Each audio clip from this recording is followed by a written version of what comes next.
આપણે બનાવવાની છે સાબુદાણા નાખી અને બટેકા સાબુદાણા બટેકાની સેવ પાડવાની છે, ફરાળી સેવ. તો આપણે સાબુદાણા 1 વાટકી લીધા છે. 1 વાટકી સાબુદાણા આપણે આને પીસી લેવાના છે.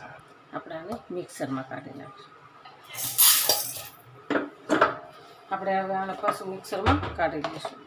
આપણે કાથરોટ લેવાની છે, એકદમ સરસ પીસી નાખ્યું છે, સરસ પીસાઈ ગયું છે. આપણે જાડી સેવ પાડવાની છે એટલે મસાલો હોય ને તો સરસ લાગે. અને સાબુદાણા તો એમ થાય કે ફૂલે. સાબુદાણાની સેવ એકદમ મસ્ત બને. આપણે બટેકા છે એને આપણે સીણી લેવાના છે, બાફીને કમ્પ્લીટ કર્યા છે. આપણે બાફેલા બટેકા છે એને આખી કણી ન રહે ને મોટો ભાગ ન રહે એટલે આપણે આવી રીતના સીણી લેવાના છે. આપણે સેવની અંદર નાખીશું સિંધવ મીઠું નાખવાનું છે, ફરાળી જ બનાવવાનું છે એટલે સિંધવ મીઠું નાખીશું.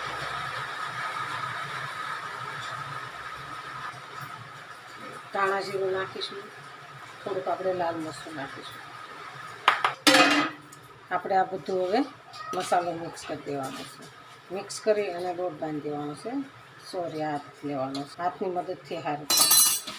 પાણી કે કોઈ વસ્તુ નાખવાની નથી, એમને મસ્તી બટેકાને અરે શીણાઈ જાય, બધું મિક્સ થઈ જાય. આપણે વરસાદ ફૂલ ચાલુ છે અને આપણે ફરાળી સેવ બનાવી છે. તેલ નાખી અને ચીકણું કરી દઈશું. પછી આપણે આને 5 મિનિટ ઢાંકી દેવાનું છે. સાબુદાણા છે એ થોડુંક બટેકાનું પાણી છે ને, બટેકું બાફેલું હોય એટલે ઢીલું હોય એટલે એકદમ મસ્ત થઈ જશે. 5 મિનિટ આપણે 5 મિનિટ ઢાંકી દઈશું. આપણે 5 મિનિટ થઈ ગઈ, એકદમ સરસ કમ્પ્લીટ થઈ ગઈ. આપણે હવે એના 2 ભાગ કરીશું. આપણે મશીન તેલવાળું કરી નાખ્યું છે, આપણે એની અંદર એડ કરીશું. આપણે તેલ ગરમ થાય એટલી વારમાં આપણે તૈયાર કરી દઈએ. થોડી વાર રહેવા દઈશું એટલે કડક થઈ જાય આપણી સેવ. ફૂલ ગેસ રાખીએ તો લાલ થઈ જાય એટલે આપણે ફૂલ ગેસ નથી રાખવાનો, ધીમા ગેસે આપણે આ એક ડીશમાં કાઢી લઈશું. આપણી સેવ સરસ તૈયાર થઈ ગઈ છે. આપણી સેવ સરસ તૈયાર થઈ ગઈ છે. તો આપણે હવે એકદમ સરસ કુરકુરી અને મસ્ત આપણી સેવ બની ગઈ છે. જોઈ શકો છો તમે, એકદમ કુરકુરી થઈ ગઈ છે.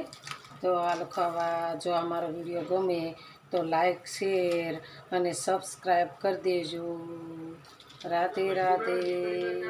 આપણે હવે સેવને ડબ્બામાં ભરી લઈશું.